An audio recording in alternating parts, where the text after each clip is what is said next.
Assalamualaikum warahmatullahi wabarakatuh. Bismillah walhamdulillah wassalatu wassalamu ala sayyidina Rasulillah Muhammad ibn Abdullah wa ala alihi wa sahbihi wa man walah. Nawaina ta'allum wa ta'lim wa tadhakkura wa tadhkir wa naf'a wal intifa' wal ifadata wal istifada wal hatha ala tamassuki bi kitabillahi wa sunnati rasulihi wa du'a ilal huda wa dilalata ala al-khair ibtigha'a wajhillahi wa mardatihi wa qurbihi wa thawabi minallahi ta'ala. Subhanallah, alhamdulillah, wa la ilaha illallah, Allahu akbar, wa la hawla wa la quwata illa billahil aliyyil azim. Adada kulli harfin kutiba yuktabu abadal abidin. Subhanaka la ilma lana illa ma 'allamtana innaka antal alimul hakim. Allahumma ij'al nafsi mutmainnatan tu'minu bi liqa'ik wa taqna bi ata'ik wa tarda bi qada'ik. Allahumma ya man bi yadihi maqadirul umur kulliha wa ilayhi yarjul amru kulliha fatah ya alim iftah alaina fathan qariba in tastaftihu faqad ja'akumul fatah inna fatahna laka fathan mubina nasrun minallahi wa fathan qarib. Allahumma aghnina bil ilmi wa zayyina bil hilmi wa akrimna bit taqwa wa jammilna bil afiyah birahmatika ya arhamar rahimin. Al-faslul khamis, nubadhun min hikami salaf radhiyallahu anhum. Rawal khatibu fil muttafiq wal muftariq an Sa'id ibn al-Musayyib qal wada'a Umar ibn al-Khattab radhiyallahu anhu 18 kalimatan kulluha hikamun wa hiya ma aqabta man asallaha fik bimithli an tuti allaha fi. Fasal yang kelima, beberapa intisari dari hikamnya para salafus saleh radhiyallahu anhum. Diriwayatkan oleh Imam Al-Khatib di dalam kitab Al-Muttafiq wal Muftariq dari Imam Sa'id bin al-Musayyib. Imam Sa'id bin al-Musayyib seorang tabi'in.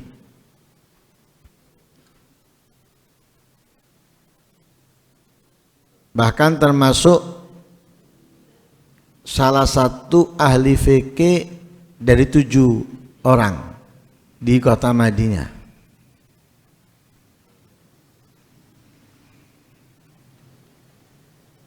Beliau menggabungkan antara hadis, fikih, zuhud dan wara'.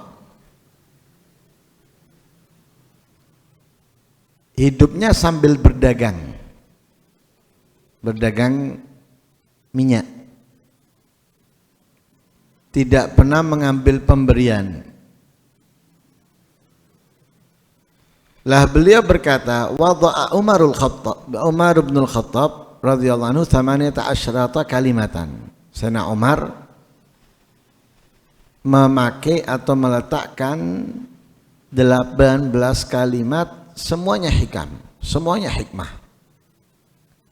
Di antaranya ma aqabta man asallaha fik bimithli antuti Allah fi.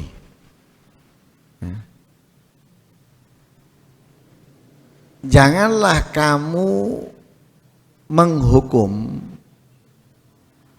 orang yang berbuat maksiat kepada Allah kepadamu bimithli dengan semisal antuti Allah fi, dengan ketaatan yang kamu lakukan kepada Allah di dalamnya. Artinya, jika ada orang yang berbuat salah kepada kamu dan dia melakukan kesalahan itu dengan kemaksiatan, dengan kemungkaran, ya, dengan kejahatan, maka balasan yang kamu hendak berikan kepadanya itu dengan kamu melakukan ketaatan kepada Allah di dalamnya. Nah, artinya jangan pernah membalas kemaksiatan orang kepadamu dengan kemaksiatan, keburukan orang kepadamu dengan keburukan, kejahatan orang kepadamu dengan kejahatan. Tapi balaslah keburukan kejahatan seseorang itu dengan ketaatan kepada Allah. Artinya dengan perbuatan baik.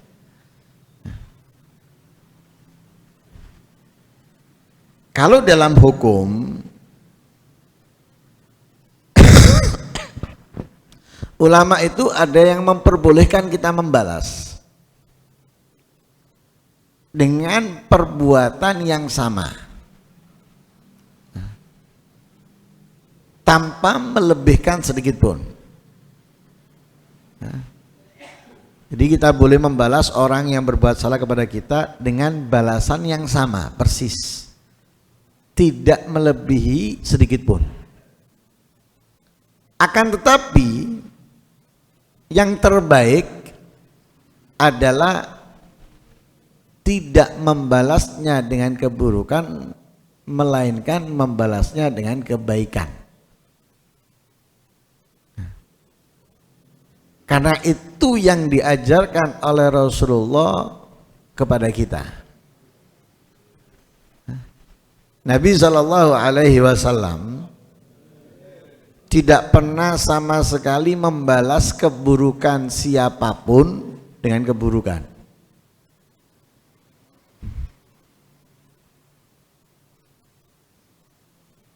In udhiyah in khusima in udhiya ya'fu wa yu'aqib in usima yasmut wala yujawib. Jika diganggu dengan lemparan batu, kotoran dan semisalnya, ya'fu, memaafkan Nabi. Wala yu'aqib, tidak membalasnya dan tidak dendam. In khusima, jika dicaci, difitnah,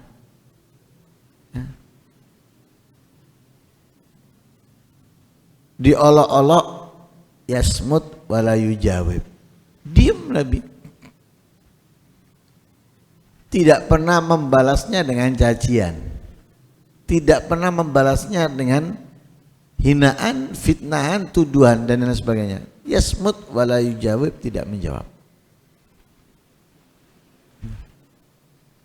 Lah pelajaran ini diambil oleh para sahabat, para tabi'in, para ahlu baiti Rasulullah sallallahu alaihi wasallam.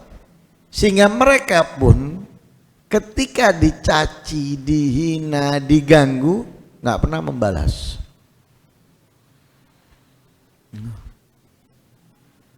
Di antaranya Imam Ali Zainal Abidin atau Imam Hussein bin Ali, ketika dicaci habis-habisan, putranya geram, emosi, bahkan berkata kepada ayahnya, kenapa enggak engkau jawab? Kenapa enggak engkau balas? Yang disampaikan oleh orang tuanya kepada anaknya, dari kapan engkau mengetahui ayahmu mencaci?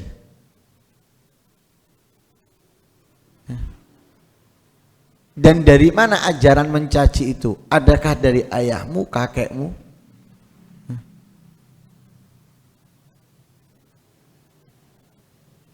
Walaupun tuduhan kepada mereka tuduhan yang sangat pahit, sangat menyakitkan, dianggap pencuri dan lain sebagainya, nggak pernah membalasnya atau mengklarifikasinya. Dituju mencuri, ya. Seperti Imam Ali Zainal Abidin pernah dituju mencuri, padahal nggak mencuri. Yang menuduh mencuri akhirnya apa? Diambilkan uangnya Zainal Ali, diberikan kepada orang tersebut yang menuduhnya. Nggak mencuri, tidak mengambil barangnya, tapi dituduh akhirnya memberikan apa yang dia miliki kepada orang yang menuduh. Ternyata si penuduh salah. Kenapa? Apa yang hilang darinya tertinggal di rumahnya. Setelah ia pulang, istrinya ngomong, kamu katanya keluar mau membayar utang atau membeli sesuatu tapi uangnya kamu tinggal. Langsung teringat.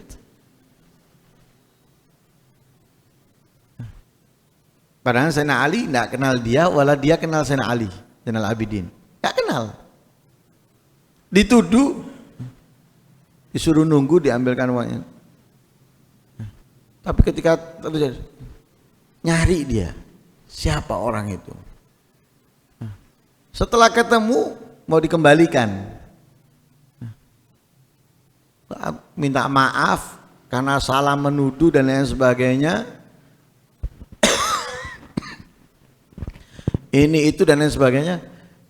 Kata Sayyidina Ali, sudah aku maafkan dari awal, dari pertama. Dari pertama sudah aku maafkan. Terus dia mau kembalikan, ini uangmu. Katanya enggak, buat kamu. Enggak, uangku ada, ternyata ketinggalan di rumah, itu sudah buat kamu. Karena mereka apa? Apa yang sudah dikeluarkan dari mereka itu enggak mungkin kembali ke mereka. Nggak akan mungkin mereka terima sudah. Kalau kita kan langsung kesempatan untuk membalas. Mangka nih tadi wong itu mikir dhisik tak durunge ngomong, habis dari A sampai Z kita akan cemooh dia, akan kita caci dia dan yang lain sebagainya. Dan seperti itu, yo jekek duwe. Nih mangkane. Tapi mereka enggak. Itulah diajarkan oleh Rasulullah SAW, tidak membalas keburukan siapapun kepada dia kecuali dengan kebaikan. Dan itu mereka telah pelajari dari Rasulullah SAW. Dan banyak cerita seperti ini terjadi kepada Imam Abu Hanifah ketika dibilang apa? Tukang riak. Bilang tukang riak Imam Abu Hanifah. Imam Abu Hanifah menjawabnya dengan baik. Nama yang engkau panggilkan untukku ini adalah nama yang tidak ada yang mengetahui kecuali kamu. Orang-orang nggak ada yang mengenalku dengan nama ini. Nggak marah. Enggak kemudian, wah kamu ini enggak tahu aku ini adalah imam, aku adalah pemimpin mazhab. Enggak, diterima omongannya. Dan banyak lagi yang mencaci walaupun di hadapan para muridnya dan lain sebagainya hanya dengan senyuman. Depan muridnya loh ini, dicaci maki dari A sampai Z, dijawab dengan senyumannya. Tidak membalasnya satu kata pun. Ada muridnya yang mendengarkan ucapan orang tersebut itu jengkel, mangkel, sampai mengarang kitab, ngarang buku untuk membalas ungkapan orang tersebut. Disampaikan ke gurunya. Buku tadi itu diberikan. Buat apa? Untuk apa?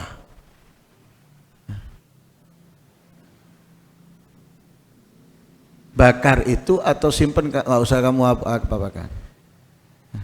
Subhanallah, yang mencaci beberapa hari setelahnya datang dengan keadaan yang berubah. Minta maaf, kemudian mengaku salah dan aktif hadir respon. Kenapa? Tidak dibalas dengan cacian, tapi dengan senyuman.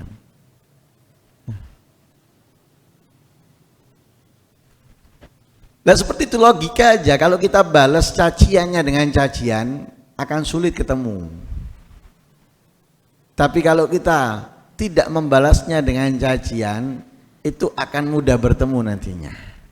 Kenapa? Kesalahan dari satu sisi saja. Nah, akhirnya apa? Untuk ketemu itu mudah, tapi kalau dari dua sisi, sulit. Kenapa? Api ketemu, dia mencaci, kita balas dengan cacian. Ini api ketemu api. Ya. Tapi kalau dia mencaci, tapi kita balas dengan senyuman tanpa menggubris, ini seperti kita ini pendingin atau air. Ya. Ketemu bisa menjadi baik. Nah, itulah yang diajarkan. Nah, jangan kamu membalas kesalahan orang kepada kamu dengan kesalahan, tapi balaslah dengan kebaikan dan ketaatan. Semoga Allah Subhanahu wa taala memberikan kesabaran lebih kepada kita sehingga kita dapat meniru akhlak teladan orang-orang yang mulia. Amin Allahumma amin. Wassallallahu alaihi wasallam Muhammadin wa ala alihi wasallam. Alhamdulillahi rabbil alamin.